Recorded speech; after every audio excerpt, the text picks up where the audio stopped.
Hello everybody, this is Ahmed here, and we're here today to talk about the Wii U. And some of you might be wondering why am I 10 days late. The reason is we've actually just launched here in the Middle East, or Saudi Arabia to be specific. Yeah, as of 27th of November, as I'm filming this was launch day here, and it was a controversial launch at that. Not really like an official big launch that we've been used to for the past few Nintendo handhelds here. I'm gonna have to explain a lot here, basically. I'm gonna explain this controversy and what really happened here.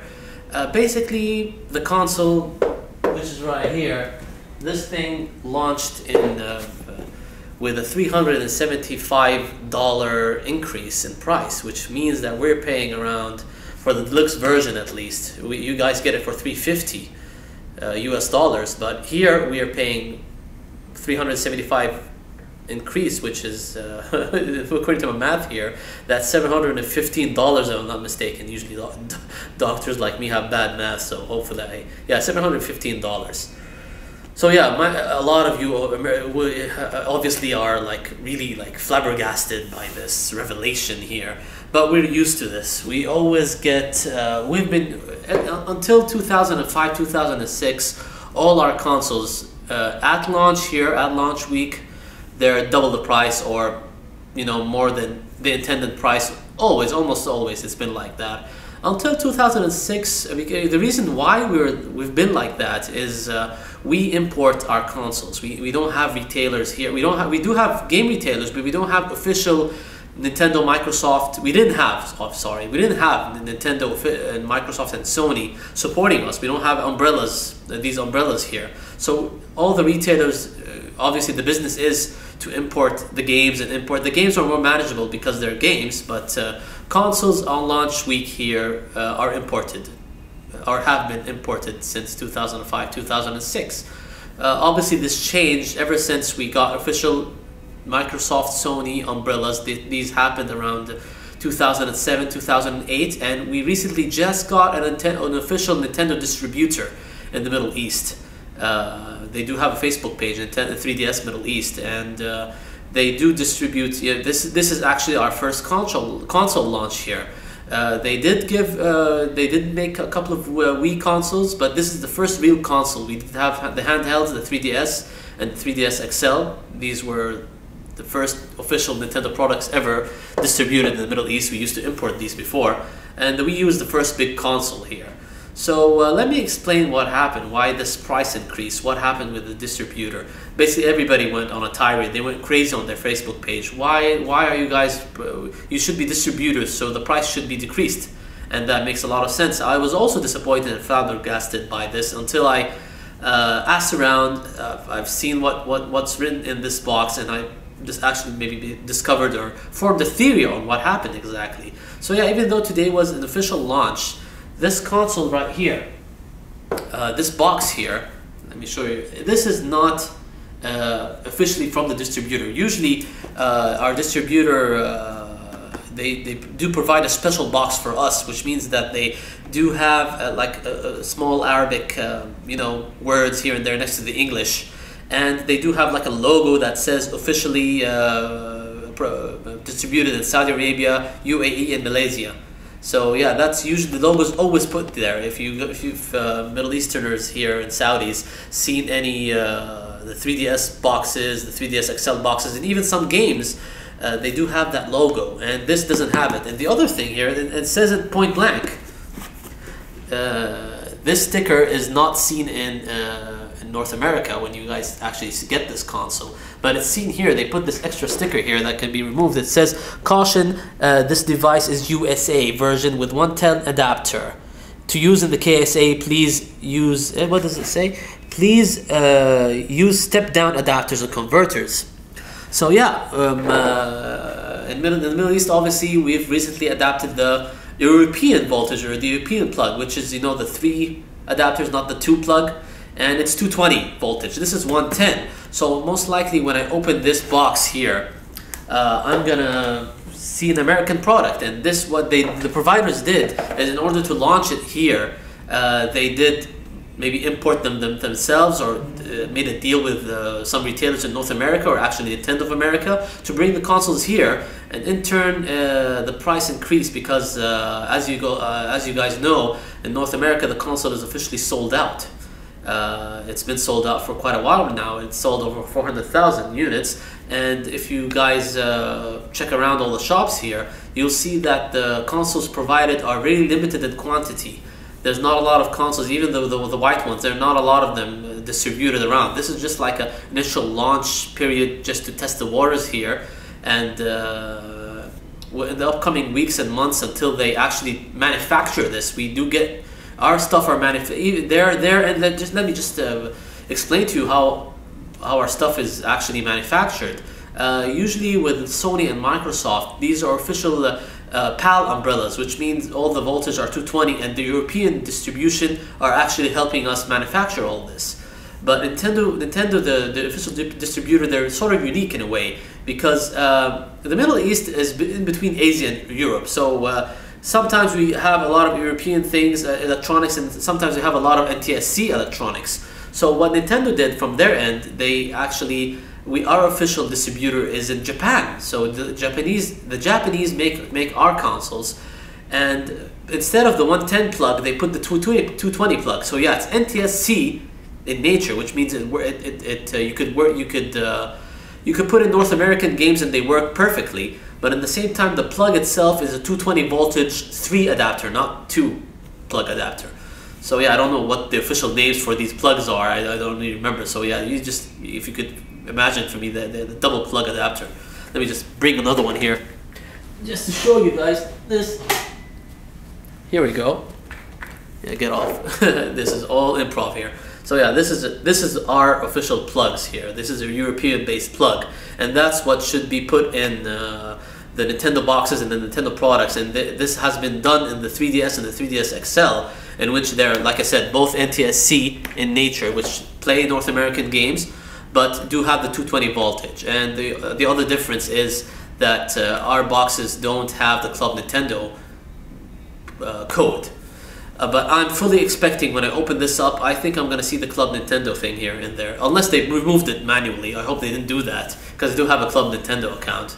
So yeah, that's the gist of it basically. This is a North American console provided by the distributor just to cover up a launch, give us a launch period for the Saudi Arabia and the Middle East in general, just to test the waters here until they actually finish manufacturing. And I think the manufacturing period is gonna, I think in the upcoming, you could say December 2012 or January 2013, in which I'm expecting that we'll get the official products here, and once that happens, they're going to be forced to drop down the price to its original intent. The other thing that we get from the Europeans now recently is the price. The thing is, Nintendo Middle East here started off really well, but I don't know what happened with the Wii U. Maybe they had manufacturing delays. I'm not really sure what really happened this time around.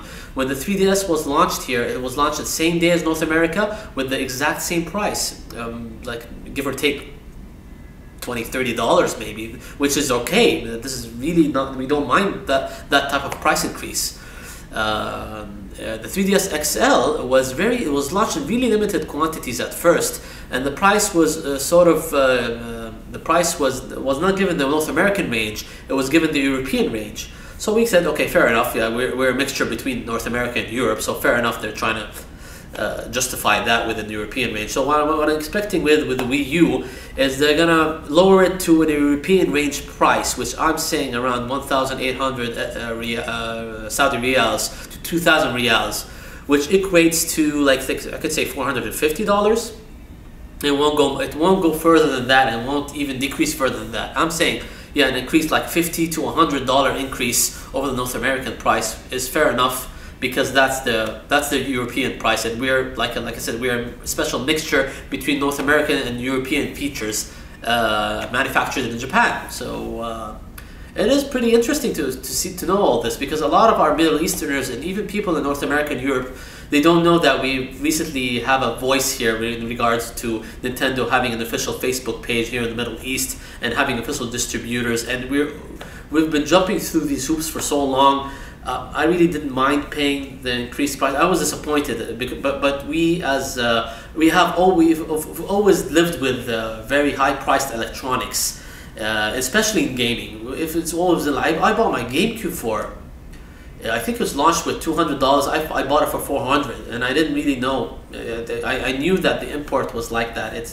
I know how things work here. Electronics at first always come here with an increased price that can even range to double the price of the original, and which is what happened with the Wii U, and which was has been happening before the distributor thing happened, and it even happened during distribution, because people like to have NTSC North American consoles because they do have special features in them, like the PlayStation 3 doesn't. You could own either way, because the Blu-ray movies are the ones that make the difference. It's a region-free console. But we've started here with Microsoft for 2 years, 3 years. We didn't have an official distributor, so we had to get the North American console, and that's what we typically import from America and distribute it in our shops here. So we started 3 years. I have a 3-year build-up of NTSC based 360 games. So it didn't make sense for me to switch up to a distributor console, which is PAL in nature, because the PAL console doesn't necessarily is not necessarily compatible with all NTSC games. So that's the basic gist of it, basically, and that's what happened with the Wii U. It's unfortunate, but the distributor actually at least gave us a chance to own it in this period until they get their manufacturing process up to speed, basically. So yeah, I don't mind paying premium to get it early, even though I don't think it's technically gray market here. This is from the distributor, and they do have the stickers. So all the retailers here, the shops, they say that this is from the distributor, and they're sort of confused as well, because the plug is 110, so they didn't really know what's going on. And after I asked around here and there and saw the console itself, I sort of expected and this is my 90%. This is the theory that I'm going for, and I think that what happened was that the distributor just decided to bring consoles in from North America at an increased price range, because they are limited in quantity, to distribute them here as an initial launch day for Saudis and Middle Easterners everywhere, until they get their manufacturing straight.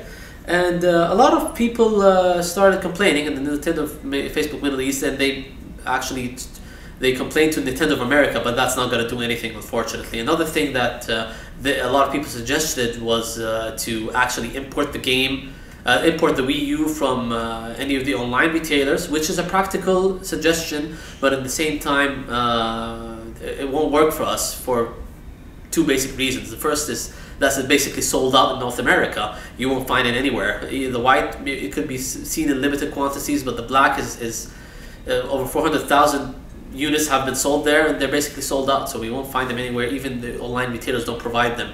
The second thing is most online retailers don't accept our Saudi-based credit cards. They have to be US-based in terms of address.